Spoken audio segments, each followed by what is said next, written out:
Hey, welcome everybody. I'm Paul Wise. I'm the General Surgery Residency Program Director here at WashU. We're really excited to have you here. It's nice to have you virtually in St. Louis with us, although I know some of you are actually here, as I see some familiar faces of our own students and folks who are coming from our visiting students as well. You may hear some booms outside. We actually got some thunderstorms out here. But we're really excited to have you all. In addition to, we've got a number of our faculty, we've got a number of our residents, and we've even got a number of our alumni here. So it's really excited to see everyone coming for this session about focused on flexibility and training and kind of research opportunities here. So our other sessions, we've already had a couple sessions, these open houses, and it's really a fun way to get to meet you all, especially given the limitations that we have under the circumstances. So this is kind of a fun way for us to get to meet people earlier than we normally would during the recruitment session. We've already had a session about tips and tricks from our interns about virtual interviewing. So we actually are going to have a room tonight set aside for some of our interns. And so for those of you who may have missed some of those tips and tricks and you want to learn a little bit about kind of things that you can do to help facilitate virtual interviewing and the recruitment process under the circumstances, feel free to pop into the interns room this evening. We also did a session on St. Louis.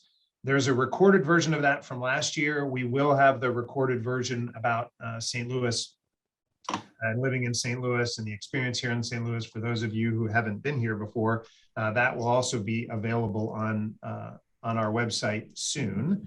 And I'm also going to, and I just put it in the chat, a YouTube tour that I gave. My daughter and I drove around town, and hopefully you all enjoy that as we show you both the hospital, the Department of Surgery, our sim lab, a lot of other kind of fun things about the department, as well as St. Louis. So hopefully you'll take advantage of that. I'm going to put our email in there as well, asksurgery.edu. And so that also is a great way. If for some reason tonight you don't get your questions answered, by all means, we want you to go and check that out. To email us and ask us. We want to make sure that you get all your questions answered. So just so you know about the logistics, I'm going to speak briefly, just try to answer some of the questions that we got. We got over 250 questions from folks. So I'm obviously not going to go through all of those this evening. But I'll do a brief introduction. Then we're going to break everyone out into breakout rooms. And Leanna is our surgical manager extraordinaire. And she is going to open up the breakout rooms. And you are going to feel free to move in and out of any of the breakout rooms. So if you're interested in pediatric surgery opportunities here, you go in, you meet Dr. Warner and some of the alumni and some of the folks interested in pediatric surgery here, some of his partners. And then you've heard enough of that and you want to go in and hear a little bit about surgical oncology, or come meet with me or meet with the interns. We'll do that for about 45 minutes or so. And then we'll come back into the main room, and the faculty and alumni and everybody will take off. And the residents will remain behind and be able to ask those questions you have about the call schedule and living in St. Louis and the camaraderie and all those kind of questions to try to get a feel for the program and the people here. We hope that's what you all are missing out on by not being able to come here in person. So hopefully that makes sense. As you do know, hopefully you know, we are recording this. If you don't want to show your face, your name, by all means, feel free to block that out, because we want to be able to put this on our website for other applicants to be able to come and take a look at it. And hopefully members of the various breakouts will record those as well. So, but like I said, if any questions tonight don't get answered for you, ask surgery@whistle.edu, and that's in the chat there. So, so that's the plan. Some of the questions that came through, and I'll be reading them off here. Yes, we will be doing the supplemental application this year. Most programs are. We will be doing that, and we may actually have an additional supplemental application as we did last year as well. So we are partaking in that. I'm actually on the task force of the Association of Program Directors in Surgery.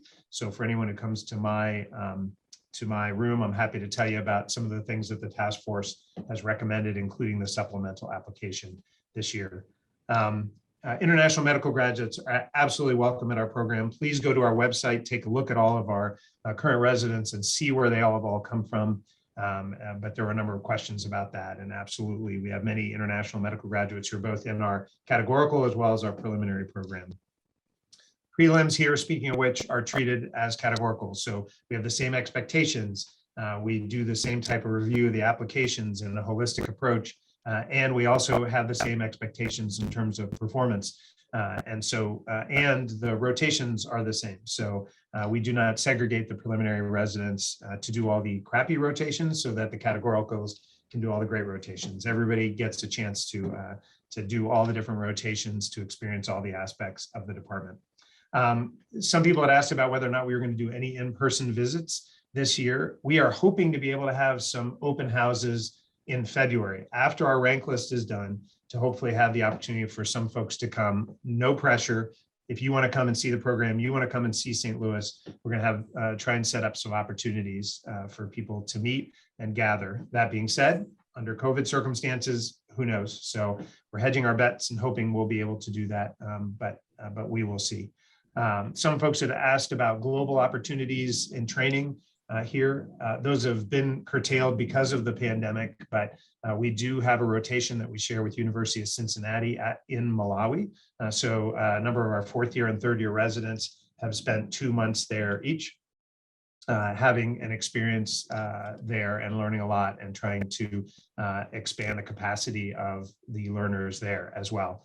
We've had some of our residents, Jessica Lindemann, who I saw in here, actually got her PhD in South Africa. We've had a number of folks who've gone to Guatemala.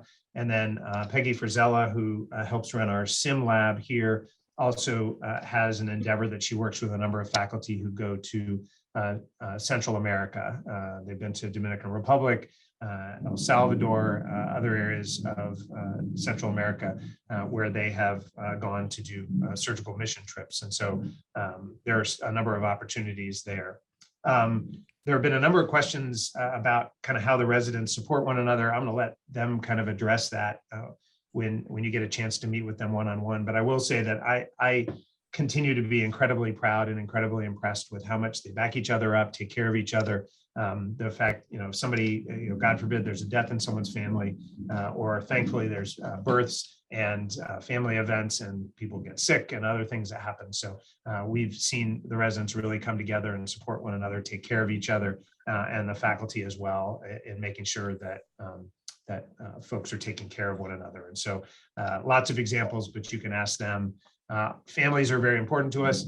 25% of our trainees have children, and about 75% of those trainees have more than one child.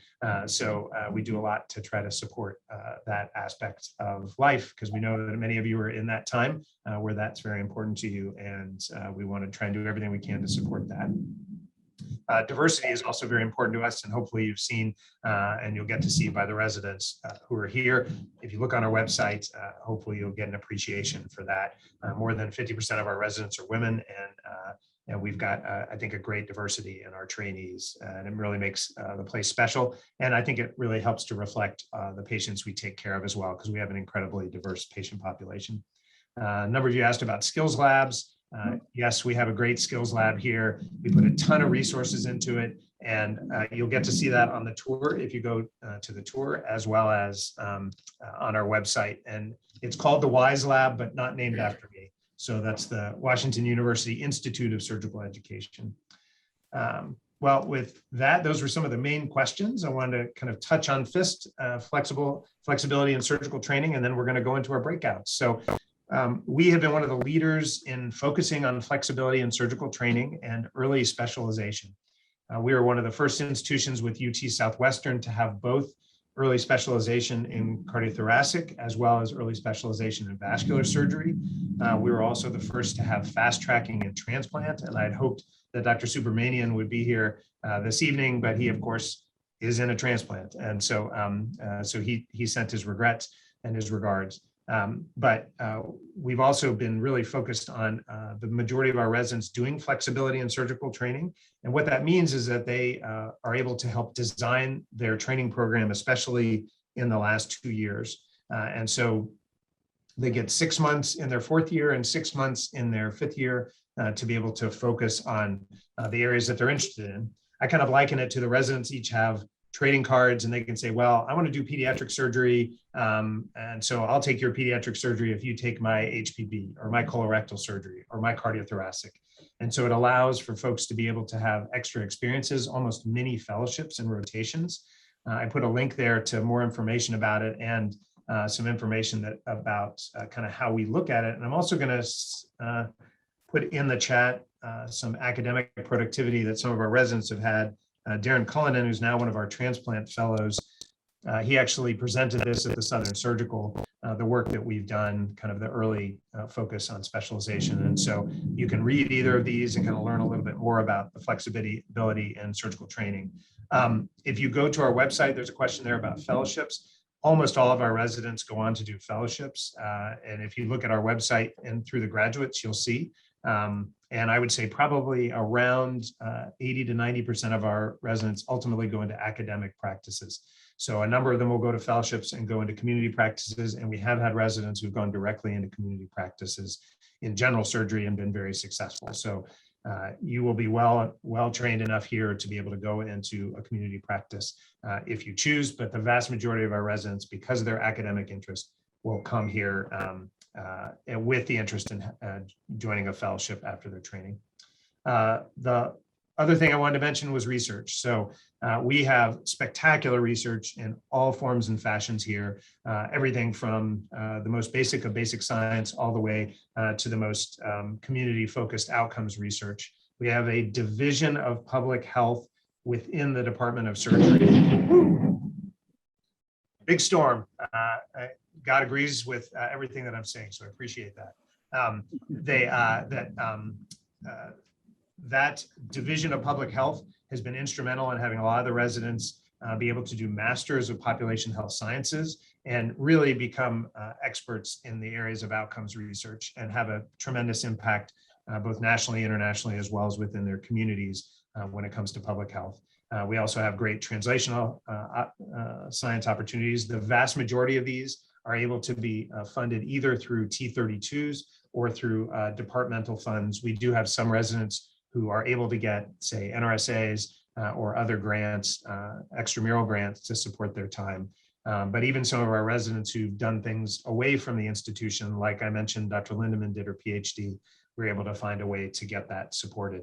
We have had residents who've gone elsewhere.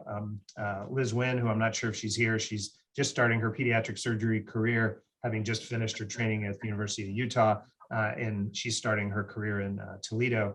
She actually went to Stanford and did the biodesign program there. And then we've had others who've gone to other institutions. Say one of our residents, her at the time fiance, later husband, was doing his anesthesia residency in New York. She went and did research at Memorial Sloan Kettering. So we've had folks who've gone away as well. Those usually we've had to secure funding for them at those institutions for those folks. So the hope is tonight that you'll be able to kind of go into the different breakout rooms, be able to talk to the faculty, alumni, residents with an interest in that. We're going to have an intern breakout room. And then we'll also have, for any of you who want to ask questions of the interns, and then I'm going to be in a program director room. Dr. Sachs, one of our associate program directors, was also supposed to be jumping on, but she had some endeavors with her children and sends her regards as well. So I'm here. Oh, never mind. She made it. I guess the storms cut off those endeavors, I suspect. Yes. Okay. And then Dr. Fields put a message in there, but he is he's our chief of surgical oncology. He'll be in the surgical oncology breakout room, but he can tell you anything about research here because he's also one of our associate program directors and is focused on helping the residents do research. So decide where they want to do research and the types of research and get them funded. So Leanna, our wonderful surgical manager, I'm going to let you kind of give everyone the information about the breakout rooms, and then we'll head into the breakout rooms. But thanks everybody for being here. We're really excited to meet you this way, and hopefully the storm won't knock out my power.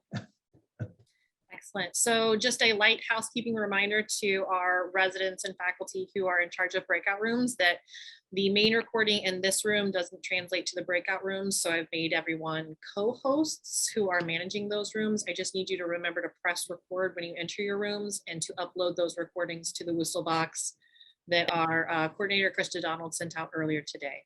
If you need the link, just message me anytime. All right, I'm going to go ahead and enable all of the breakout rooms, and you will get siphoned into all of your rooms automatically, and all of our visitors can choose their rooms accordingly. Here we go. Sorry, I got cut off with the questions we had. Thanks everybody for coming back into the main room.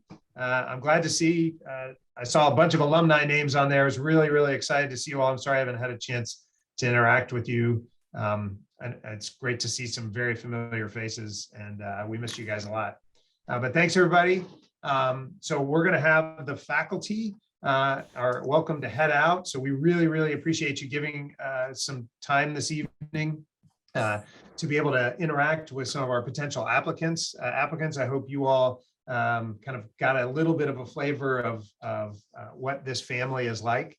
It's really fun to see some of the distant relatives coming back to the reunion. And so it's great to see you all. And then so faculty can head out. Alumni, you're welcome to hang out if you want to, but you all can head out as well. We're gonna have the residents who are here be able to interact with the applicants so they can ask kind of earnest questions. So thanks everybody for giving of your time, both applicants and residents and faculty and alumni. So it's great to see everybody. I put in the chat earlier, I'll put it again now, our email address. So if your questions did not get answered tonight, by all means, reach out to us and let us know, and we're happy to get those answered. So thanks everybody. Be safe, take care of yourselves, take care of each other. It's great to see you. Have a great night, be safe, especially those of you here in the middle of the storm. So thanks, have a great night. Bye-bye. Bye now.